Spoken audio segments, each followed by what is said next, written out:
Minggu depan kita dah masuk ke tahun baru tahun 2024. Berbaki beberapa hari saja lagi sebelum kita mengakhiri tahun 2023.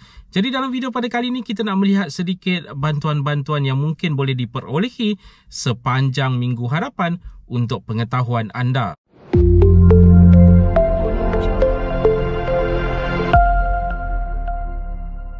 Assalamualaikum, salam sejahtera. Jumpa lagi di channel Herwan Nabi. Okay guys, kepada mereka yang belum lagi subscribe ke channel ini, jangan lupa tekan pada butang subscribe, tekan juga pada butang loceng. Thank you guys. Jadi minggu depan kita dah masuk ke tahun 2024. Tahun baru. Mungkin ramai yang excited, ramai yang teruja untuk memasuki ke tahun baru ini. Mungkin ada yang dah pun mula mencongak-congak azam untuk tahun baru 2024 ini. Okey, dalam video pada kali ini kita tak nak cerita berkaitan dengan perkara tersebut, tetapi kita nak bercerita berkaitan dengan apa bantuan-bantuan yang mungkin anda boleh perolehi sepanjang minggu harapan, minggu pertama untuk tahun 2024 ini. Okey, yang pertama kita lihat dulu berkaitan dengan SARA. Okey, kalau diikutkan sepatutnya SARA, terutama sekali untuk SARA 2024, pembayaran fasa pertama untuk mereka yang berada dalam e-Kasih adalah pada bulan Januari 2024. Dan kalau diikutkan trend, pembayaran adalah seawal 1 hari bulan setiap bulan. Jadi persoalannya, adakah mereka yang layak untuk SARA 2024 ini akan menerima seawal 1 hari bulan Januari 2024? Itu persoalan terbesarnya. Kita harus ingat, untuk mengetahui berkaitan dengan kelulusan SARA 2024 ini, kita terlebih dahulu harus mengetahui kelulusan untuk STR 2024.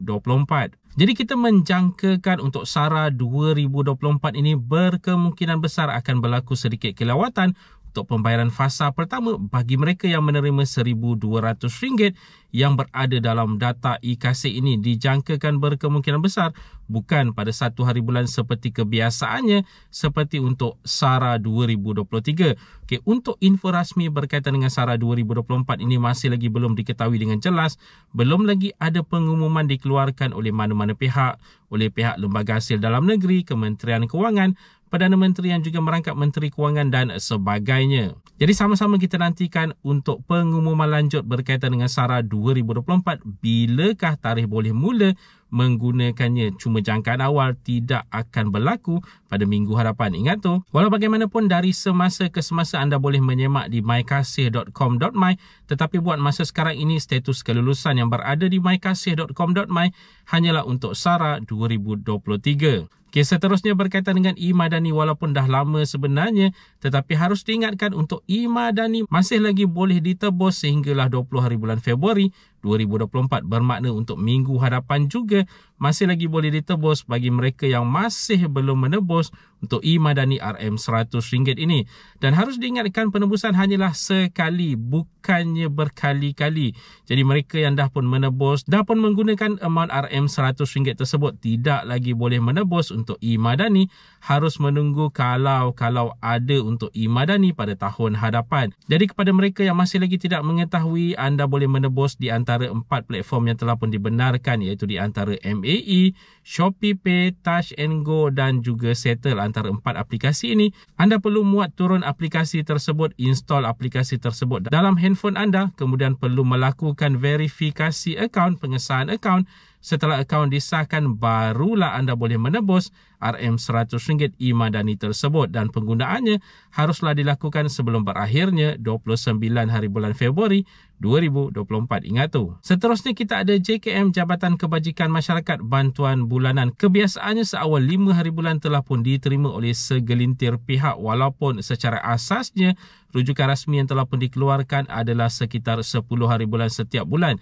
Jadi jangkaan awal berkemungkinan besar pada minggu hadapan ada kawasan-kawasan tertentu yang akan mula menerima untuk bantuan bulanan Jabatan Kebajikan Masyarakat mereka.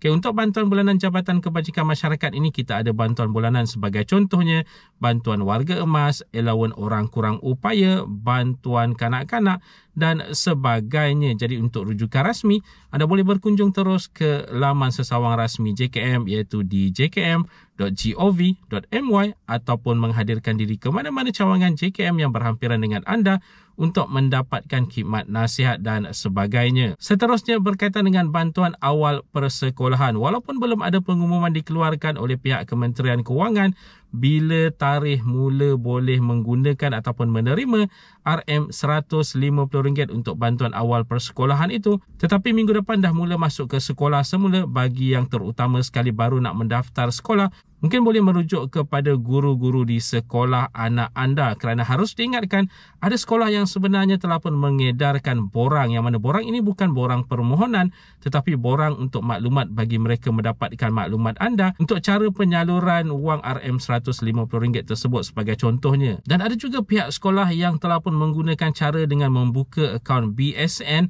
diwajibkan kepada ibu bapa untuk penyaluran RM150 tersebut.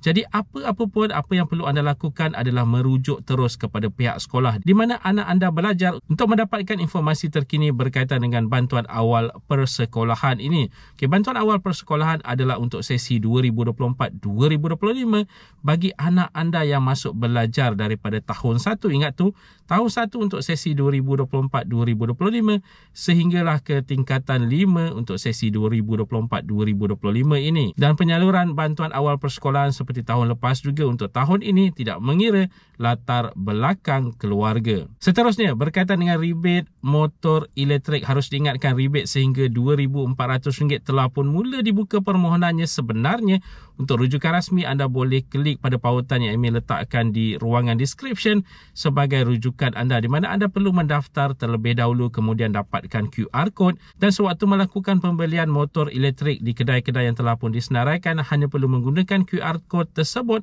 untuk mendapatkan rebate sehingga RM2,400. Okay, yang berikutnya adalah berkaitan dengan SPM, Skim Perubatan Madani. Harus diingatkan untuk Skim Perubatan Madani tahun 2023 akan berakhir pada 31 Disember 2023.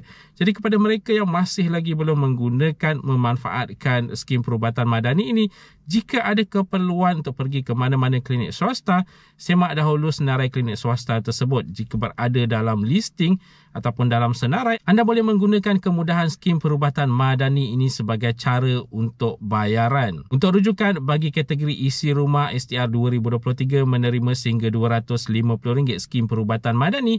Untuk kategori bujang warga emas sehingga RM125 dan bujang 21 ke 59 tahun RM75. Untuk Skim Perubatan Madani tahun 2024 masih lagi belum dibuka, akan hanya dibuka setelah kelulusan STR 2024 diketahui nanti dan setelah pengumuman lanjut dikeluarkan. Okay, yang seterusnya ini adalah berkaitan dengan Skim Khairat Kematian untuk STR 2023. Bagi kematian mereka yang telah pun diluluskan atas kategori isi rumah dan bujang warga emas, waris-waris masih lagi boleh menuntut sehingga 31 Januari 2024. Ingat tu, sehingga 31 Januari 2024. Waris-waris yang berada dalam senarai waris yang telah pun diletakkan sebagai waris boleh pergi ke mana-mana cawangan Bank Simpanan Nasional dengan membawa sijil kematian dan MyCard untuk pengesahan untuk mendapatkan RM1,000 Skim Khairat Kematian ini. Ini adalah untuk kematian yang berlaku antara 1 Januari 2023 sehinggalah 31 Disember 2023. Dan yang terakhir adalah berkaitan dengan bantuan musim tengkujuh untuk pembayaran bulan ketiga bagi Januari 2024 RM200.